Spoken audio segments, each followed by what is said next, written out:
किधर पल्ली कच से लैके इधर तुरे आना। ओ यार तूड़ी पानी सीगी थोड़ी जी। चल जा अपना काम कर, तूड़ी है नहीं गी। उधर भी थोड़ी तूड़ी कह के पूरी पंड पा के लैके गया सीगा तू। ओ यार आजूका थोड़ी जी पा के लैके जाऊंगा। ਅਸੀਂ ਨਾ ਇਫਤਾਰੀ ਦਾ ਪ੍ਰੋਗਰਾਮ ਬਣਾਉਂਦੇ ਪਏ ਆ, ਤੁਹਾਡੀ ਨਾਲ ਇਫਤਾਰੀ ਕਰਾਂਗੇ ਪੂਰੀ ਫੈਮਿਲੀ ਸਮੇਤ। अच्छा आ गल आ, चल पा ला पूरी पंड फिर। ਚੱਲ ਠੀਕ ਆ ਯਾਰ, ਬੜੀ ਮਿਹਰਬਾਨੀ ਤੇਰੀ। ਇਦਾਂ ਔਖੇ ਸੌਖੇ ਵੇਲੇ 'ਚ ਨਾ ਆਪਣੇ ਹੀ ਆਪਣੇ ਦਾ ਕੰਮ ਆਉਂਦੇ ਆ। अभी मजा आएगा ना भिड़ो।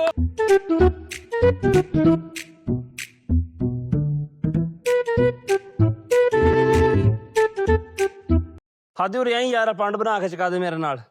पानी ते होर पाला, कोई नहीं मसला यार। लेकिन एक सेकंड। अच्छा यार वो ते दस दे इफ्तारी दा प्रोग्राम किदों आ? ਉਹ ਯਾਰ ਅਸਲ 'ਚ ਨਾ ਇਹਨਾਂ ਰੋਜ਼ਾਂ 'ਚ ਹੱਥ ਹੈਗਾ ਥੋੜਾ ਤੰਗ।